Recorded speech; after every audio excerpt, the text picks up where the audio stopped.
Hello and welcome to What the Just Happened Today, your essential guide to the daily shock and awe in national politics. I'm Joe Amditis. Let's get to it. It's Wednesday, September 18th, 2024.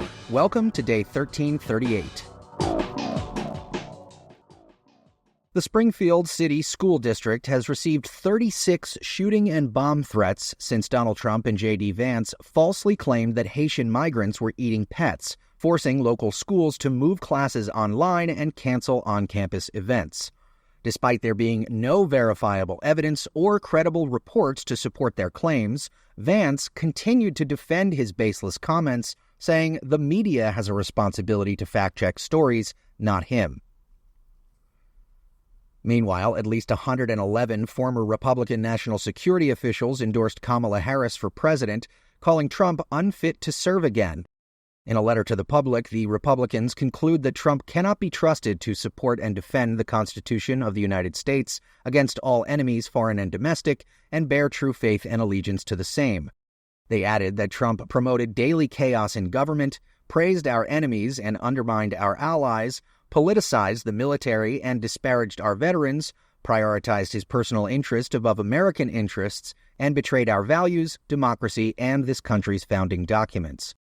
Together, they condemned Trump's dangerous qualities, including his unusual affinity for dictators such as Vladimir Putin, and his contempt for the norms of decent, ethical, and lawful behavior. Moving on, the Georgia Election Integrity Coalition, a group of officials and election deniers, is reportedly planning to call the results of November's election into question before a single vote is cast.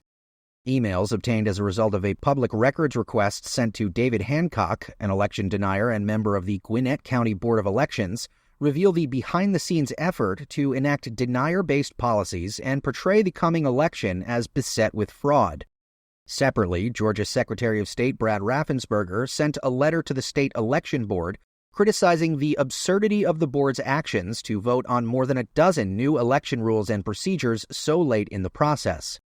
The proposed package of election rules require that a polling place's manager and 2 witnesses hand count the paper ballots in every ballot box, hand count absentee ballots, requires the public posting of all registered voters, and expands access for poll watchers. Last month, the board approved a new rule requiring a reasonable inquiry before certifying state elections. The measure allows local officials to refuse or delay the certification of a county's election results.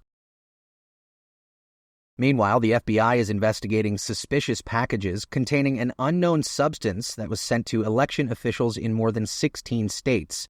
None of the mail has been deemed hazardous, and in one case the substance was mere flour, but the scare forced evacuations in some locations.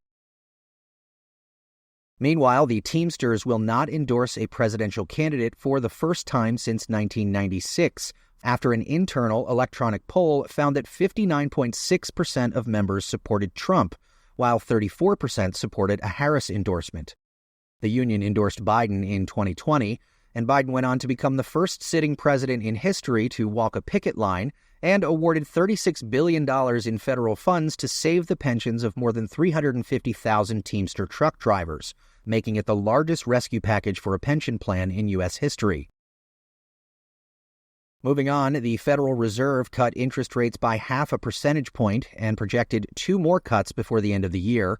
It's the first rate cut in 4 years and brings the Fed's benchmark rate to a range of between 4.75% to 5%, down from 5.25% and 5.5%.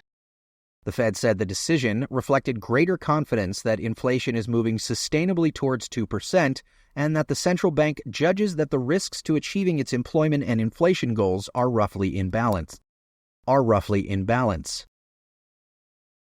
And finally, the United States will face a shortage of 6 million workers by 2032, due in part to mismatches between workers and jobs, as well as the decline in the workforce participation among men. According to the study quoted in Bloomberg, without increased immigration, working-age people will start to disappear from the labor force, leaving the United States unable to sustain its workforce with U.S.-born workers. That's all for now. You can find the links and sources for all of these stories on the main website. And as always, visit whatthefjusthappenedtoday.com for the latest news and headlines. Until next time, I'm Joe Amditis.